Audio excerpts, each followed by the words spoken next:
ভূতের আসর। এখানে গল্প নয়, ঘটনা শোনানো হয়। ওয়েলকাম ব্যাক, সকলকে স্বাগতম জানাচ্ছি ভূতের আসর ইউটিউব চ্যানেলের আরও একটি নতুন ভিডিওতে। আজকের ভিডিওটি খুবই জমজমাট এবং ভয়ঙ্কর হতে যাচ্ছে। তো চলুন মূল এপিসোডে যাওয়া যাক। আজকের গল্পর শিরোনাম দিয়েছেন তিনি পুরনো বাড়ির অদৃশ্য অতিথি। 2005 সালের দিকে আমি ঢাকার পুরনো এলাকায় একটি পুরনো বাড়িতে থাকতাম। বাড়িটি প্রায় 100 বছরেরও বেশি পুরনো ছিল। বাড়িটির মালিক ছিলেন একজন বৃদ্ধ মহিলা। তিনি প্রায় বলতেন যে বাড়িতে কিছু অদ্ভুত ঘটনা ঘটে। প্রথম দিকে আমি তার কথায় তেমন একটা গুরুত্ব দেইনি, কিন্তু কিছুদিন পরেই আমি সেই ঘটনাগুলো অনুভব করতে শুরু করি। বাড়িটি দেখতে খুবই সুন্দর ছিল। এর স্থাপনা ছিল পুরনো ঢাকার ঐতিহ্যবাহী নকশার তৈরি। বাড়িটির ভিতরে কাঠের সিঁড়ি, লম্বা করিডোর এবং বড় বড় ঘর ছিল।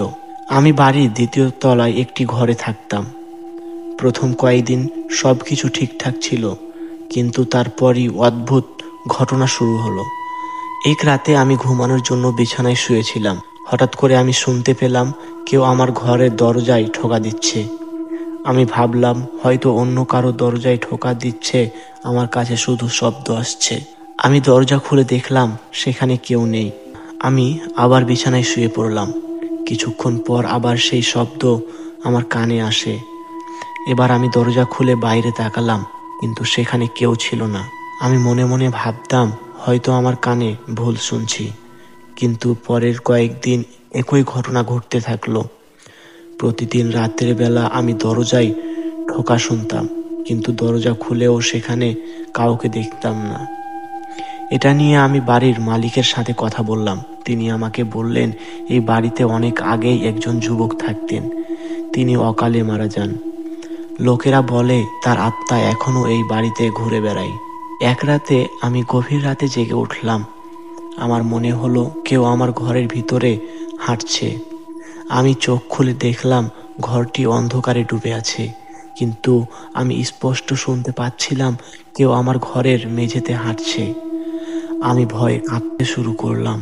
আমি লাইট জ্বালানোর চেষ্টা করলাম, কিন্তু বিদ্যুৎ চলে গিয়েছিল। আমি আমার ফোনের টর্চ জ্বালিয়ে দেখলাম, কিন্তু সেখানে কেউ ছিল না। পরের দিন আমি বাড়ির মালিকের সাথে আবার কথা বললাম। তিনি আমাকে বললেন, তুমি যদি ভয় পাও তাহলে এই বাড়িতে থাকা বন্ধ করে দাও।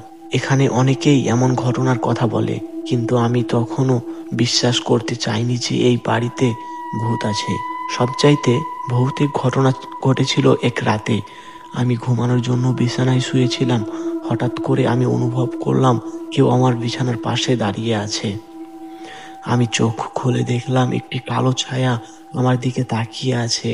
আমি চিৎকার করতে চাইলাম, কিন্তু আমার গলা থেকে কোনো আওয়াজ বের হচ্ছিল না। আমি বিছানা থেকে লাফিয়ে উঠে দৌড়ে বাইরে চলে গেলাম। পরের দিন আমি বাড়ি ছেড়ে চলে যাওয়ার সিদ্ধান্ত নিলাম। বাড়ির মালিক আমার কাছে কোনো ভাড়া নেননি। তিনি বললেন, তুমি এখানে থাকতে পারবে না। এই বাড়িটি জীবিতদের জন্য নয়। এই ঘটনার পরে আমি আর কখনো সেই বাড়িতে ফিরে যাইনি।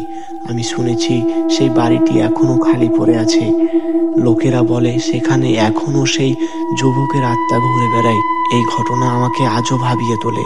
আমি বিশ্বাস করি এই পৃথিবীতে অনেক কিছু আছে যা আমাদের বোধগম্যতার বাইরে। সো বন্ধুরা, আজকের গল্পটি এ পর্যন্তই। ভিডিওটি ভালো লাগলে লাইক, কমেন্ট, শেয়ার করে পাশে থাকবেন। ধন্যবাদ।